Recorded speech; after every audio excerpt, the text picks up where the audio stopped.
Assalamualaikum warahmatullahi wabarakatuh. Berjumpa kembali dengan saya Pak Zainuddin yang akan mengeksplor pelajaran biologi khususnya untuk kelas 11. Pada kesempatan kali ini kita akan membahas tentang jaringan pada tumbuhan.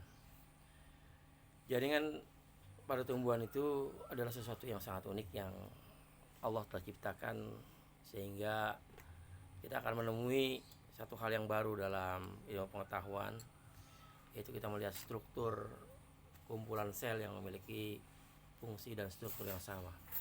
Baik, pada pembahasan ini kita akan mulai dari struktur jaringan pada tumbuhan, kemudian kita akan bahas setelah itu organ pada tumbuhan.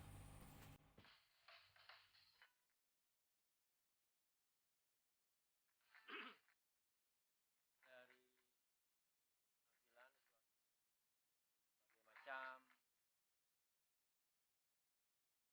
berbagai macam toples yang menyusun tubuh tumbuhan. Apakah fungsi organ pada tubuh tumbuhan itu? Tahukah kamu apa itu struktur jaringan? Baik, kita akan mengeksplor 3 pertanyaan ini di pembahasan bab kali ini. Baik, yang pertama kita masuk ke struktur jaringan pada tumbuhan. Jaringan yang pertama yang ada pada tumbuhan adalah jaringan meristem. Merupakan jaringan yang tersusun atas sel-sel berukuran kecil dengan sitoplasma yang rapat dan nukleus yang berukuran besar. Ciri khas jaringan meristem ini aktif membelah, ya. Nah, berdasarkan letaknya jaringan meristem itu dibedakan atas meristem apikal, ya, yang paling atas, kemudian lateral, tengah, ya, kemudian ada meristem interkalar. Nah, ini kita lihat, ini meristem apikal, ya. Kita lihat yang paling atas itu ada pucuk, ya, dimana kalau kita lihat secara mikroskopis bagian-bagian dari strukturnya adalah ada di sana ada arah pertumbuhan yang mungkin tidak terlalu, ya, belum terlalu besar. Kemudian ada empulurnya, silum primer, kambium vaskuler, filum primer, dan korteks. Beralih kita ke bagian yang di bawahnya, ya, yang tengah. Ini kita bisa lihat arah pertumbuhannya sudah agak menebal, di mana ada bulu filum, ya, kemudian ada bulu silem, ada silem primer, silem sekunder, kambium vaskuler, filum sekunder, filum primer, ya, serta ada kambium gabus sebelah terbentuk. Ya, yang paling bawah, struktur yang paling bawah, kita bisa lihat di sana ada sudah variasi pertumbuhannya sudah semakin menebal, di mana arah pertumbuhannya ke dalam dan keluar. Di sana ada kayu pada musim semi, kemudian kayu pada musim panas, silem sekunder, ya, filum sekunder, kambium gabus, pelepah, kemudian yang, ya, epidermisnya sudah mengalami penebalan, ya. Selanjutnya ini anatomi meristem pada, ya, meristem sekunder. Nah, yang kedua kita masuk pada jaringan permanen. Jaringan permanen atau jaringan dewasa ini merupakan jaringan meristem yang telah mengalami diferensiasi dan spesialisasi. Jadi sudah ada fungsi-fungsi khusus. Jaringan dewasa pada tumbuhan terbagi ada 4, yaitu jaringan epidermis, jaringan parenkim, jaringan penyokong, dan jaringan pengangkut. Nah, kita lihat pertama jaringan epidermis, terletak di bagian atas atau tepi pada bagian primer tubuh tumbuhan. Bentuknya menyerupai balok yang agak bundar dengan satu lapisan sel, ya. Fungsinya sebagai transport atau pertukaran zat, pelindung, serta berperan dalam penyerapan zat. Dapat bermodifikasi menjadi stomata, trichom, bulu akar, serat pada kapas, dan lentisel pada batang yang bergabus. Nah, ini kita lihat jaringan epidermis pada daun, ya, ada epidermis atas, kemudian di bawahnya ada jaringan palisade, kemudian ada pembuluh angkut, kemudian ada jaringan spon dan epidermis bawah. Yang kedua jaringan parenkim, dikenal sebagai jaringan dasar. Nah, pada jaringan ini terjadi berbagai aktivitas penting dari tumbuhan itu. Ada fotosintesis terjadi pada jaringan parenkim, asimilasi, respirasi, penimbunan, ya, sekresi, dan ekresi. Nah, kita bisa lihat tuh sel parenkim yang, ya, kemudian diperbesar lagi. Nah, ini pada sel parenkim, ya. Kemudian ini diperbesar, ada nukleus, vakuola tengah, ya, yang besar, sitoplasma yang berlapis tipis, ada ruang udara interseluler. Next, Nah, jenis sel parenkim yang mengandung kloroplast yang berfungsi untuk proses fotosintesis nih, misalnya pada tanaman air Elodea. Ya, ini kita lihat nih kloroplastnya berkumpul, ya, ada di sekeliling dari ya jaringan tersebut. Kemudian jaringan parenkim pada akar Ranunculus species berfungsi sebagai tempat penyimpanan cadangan makanan. Nah, ini diambil akarnya, kemudian dilihat dengan mikroskop, ini seperti ini. Ya, ini ada butir-butir tepung. Ya, selanjutnya pada bawang. Nah, ini vakuolenukleusnya. Fungsi jaringan parenkim yang utama adalah sebagai dasar pembentuk jaringan lain. Fungsi lainnya yaitu sebagai tempat menimbun cadangan makanan, sebagai sel sekresi, tempat penyimpanan air, dan sebagai tempat untuk mensintesis makanan bagi tumbuhan. Nah, ini kalau kita ambil ya sedikit dari bawang, kemudian kita lihat dengan mikroskop, ini. Ini adalah jaringan parenkim pada kulit bawang merah atau Allium sativa. Yang ketiga, jaringan penyokong. Jaringan penyokong merupakan jaringan yang memperkuat tubuh tumbuhan, terdiri atas jaringan sklerenkim dan jaringan kolenkim. Jaringan sklerenkim ini mengalami penebalan dinding sel dari zat kayu atau lignin yang dapat memperkuat tubuh tumbuhan. Sklerenkim dibedakan menjadi dua, yang pertama serat dan yang kedua sklerate atau sel batu. Nah, serabut adalah sel-sel sklerenkim yang seratnya panjang dan sering ditemukan berkelompok pada kayu, batang, dan tulang daun. Sedangkan sklerate itu adalah sel-sel sklerenkim yang seratnya pendek dan bentuknya relatif bulat dengan dinding sel yang tebal. Nah, kita lihat.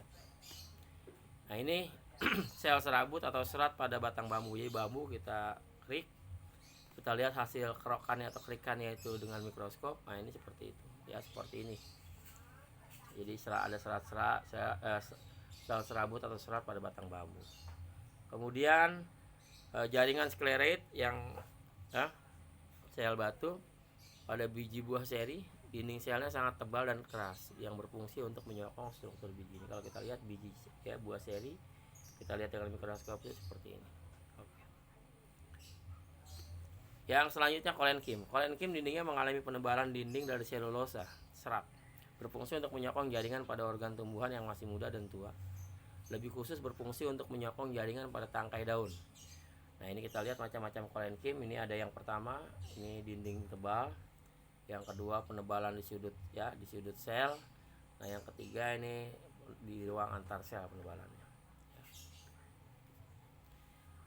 Masuk ke pembahasan yang keempat, ini jaringan pengangkut. Jaringan pengangkut pada tumbuhan itu ada xilem dan flum. Xilem fungsi dalam pengangkutan air dan garam, sedangkan flum berfungsi mengangkut hasil fotosintesis. Nah, ini kita bisa lihat. Ini saluran tapis dan sel pengiring, ini flum dan saluran lempeng tapis pada flumnya. Kemudian yang sebelah sini ini daun, kita lihat. Nah, ini ada kortek, kambium, ya, ada akarnya. Kemudian ini xilem dan flum. Kemudian ini xilem dan flum. Di antara xilem dan flum itu ada kambium. Oke, next. Jaringan gabus. Jaringan gabus, ya, ini sel-sel gabus dibentuk oleh kambium gabus atau velogen. Nah, velogen membelah keluar, itu namanya velum, ya, atau jaringan gabus. Nah, velogen yang membelah ke arah dalam yang membentuk veloderm atau parenkim gabus. Nah, epidermis ditambah velum ditambah velogen, ya, atau ditambah jaringan gabus ditambah dengan parenkim gabus, itu ditambah dengan veloderm, itu namanya periderm, ya. Jadi jaringan gabus yang fungsinya itu melindungi jaringan lain yang berada di bawahnya agar tidak banyak kehilangan air. Nah, ini misalnya pada geranium. Kita lihat batang geranium, ini dilihat secara mikroskop. Nah, ini kalau kita lihat ini lingkungan luarnya dengan mikroskop, kemudian ya, ini yang sudut ini kita perbesar. Nah, ini ada sel gabusnya, ya, kambium gabus, parenkim gabus, kemudian ada kortek bagian dalam batang, itu namanya periderm. Oke. Organ pada tumbuhan. Nah, kita masuk setelah tadi kita mempelajari beberapa jaringan pada tumbuhan, kita masuk kepada pembahasan tentang organ. Organ pada tumbuhan itu terdiri atas akar, batang, dan daun, ya. Apa itu akar? Nah, merupakan organ tumbuhan yang berfungsi menyerap mineral dan air dari dalam tanah. struktur luar akar itu terdiri atas tudung akar, daerah pertumbuhan akar, dan bulu akar. Nah, ini kita lihat perbedaan antara akar monokotil dan dikotil. Kita bahas dulu yang monokotil. Ini yang monokotil ya. Nah, lihat ini monokotil, epidermis, cortex ya. Kemudian pericycle, ada xilem, phloem, endodermis ya. Nah, sedangkan pada akar tumbuhan dikotil, nah ini seperti ini ya, ada pericycle, endodermis, protoxylem, metaxylem, kemudian phloem ya. Apa ya yang membedakan? Nah, kita lihat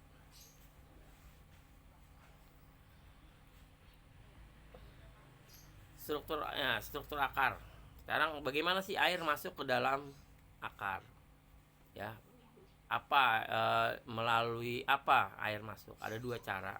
Yang pertama simplas, yang kedua apoplas. Nah, simplas itu air masuk melalui plasma sel. Nah, ini yang simplas. Dari sini masuk ya, yang warna biru simplas, air masuk. Ya, air masuk itu dia ya di antara plasma sel. Dari sel 1 ke 2 terus sampai ke tujuannya.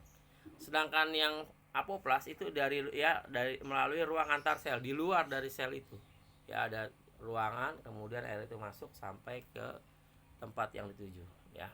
Nah, itu beda antara simplas dan apoplas. Nah, selanjutnya batang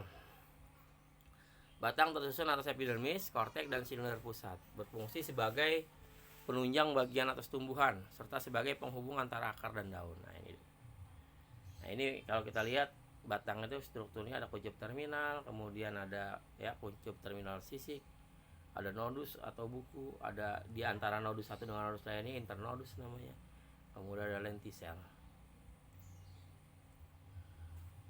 Nah, kita lihat sekarang kenapa melintang batang tumbuhan monokotil dengan tipe. Nah, ini kalau batang tumbuhan monokotil tipenya kolateral tertutup. Apa maksudnya? Nah, kita lihat ini.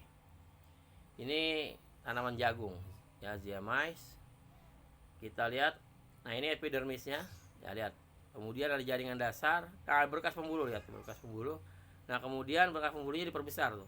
Nah, ini jaringan dasar, ada phloem yang biru, kemudian yang merah besar bulat itu di pinggir itu adalah xilem. Nah, yang bawahnya itu ruang udara. Nah, ini tipenya yang seperti ini namanya tipe kolateral tertutup ya.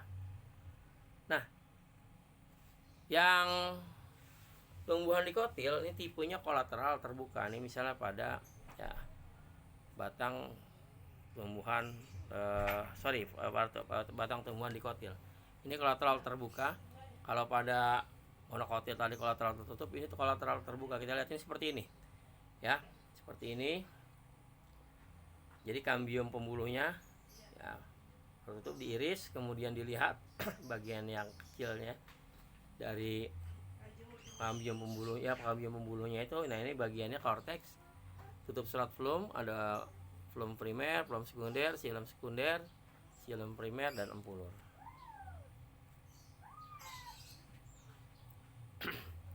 Nah, sekarang yang ketiga, daun. Ya, organ dari tumbuhan yang ketiga adalah daun, terdiri atas beberapa bagian, ada pangkal daun, tangkai daun, dan helaian daun. Nah, tersusun atas 3 tipe jaringan, yaitu epidermis, kemudian ada jaringan mesofil, dan jaringan pembuluh. Nah, berfungsi sebagai tempat terjadinya fotosintesis, sebagai organ pernapasan dan alat perkembangbiakan. Nah, ini kita lihat struktur dari daun, ada petiola ya, tangkai daun, ada tulang daun, dan helaian daun. Nah, kalau kita lihat secara struktur jaringan, kita bisa bedakan nanti antara struktur jaringan tumbuhan monokotil dengan dikotil. Nah, ini pada daunnya, nah ini ada epidermis atas, kemudian ada kutikula, sklerenkim, metaxilem, phloem, sklerenkim, jaringan mesofil, epidermis bawah, stomata ya. Ini yang monokotil. Nah, yang dikotil ini seperti ini, kutikula, epidermis atas ya, xilem ya, berkas pembuluh, parenkim palisade, parenkim spons, perpanjangan berkas pembuluh, epidermis bawah, dan kutikula. Oke. Selanjutnya teknik atau teknologi mutakhir yang berkaitan dengan struktur jaringan ini. Ya, ada teknologi yang saat ini dipakai, yaitu teknologi kultur jaringan atau in vitro. Nah, kultur jaringan adalah proses perbanyakan sel regeneratif dan jaringan tumbuh-tumbuhan tanaman menjadi tanaman baru dengan sifat yang sama dengan tanaman induk. Dilakukan sebagai upaya konservasi tanaman langka dan ya punya kepentingan agrobisnis. Nah, jadi gini, prosesnya adalah seperti ini. Nah, jadi saat ini kita sudah bisa melakukan perbanyakan tanaman dengan cara yang sangat mutakhir, yaitu dengan kultur jaringan. Apa sih? Nah, kalau kita bertanya, apakah kita bisa menanam cabai dengan daunnya? Apakah kita bisa menanam cabai dengan batangnya? Nah, ini jawabannya bisa. Bagaimana caranya? Dengan kultur jaringan. Ini kita lihat. Ya, ini adalah tanaman dari sumber jaringannya, diambil daunnya, syaratnya dia masih hidup.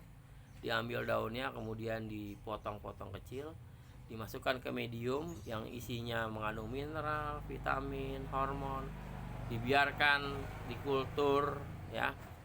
Kemudian sampai tumbuh nanti bertunas, kultur 1, kultur 2, kultur 3, baru setelah ada akarnya dipindahkan. Jadilah dia tanaman baru. Ini tahapan-tahapan atau tahap-tahapan teknik kultur jaringan pada tumbuhan. Ini yang disebut sebagai teknologi terapan terbaru yang berkaitan dengan perbanyakan atau memperbanyak tumbuhan dengan teknik yang kita namakan sebagai teknik kultur jaringan.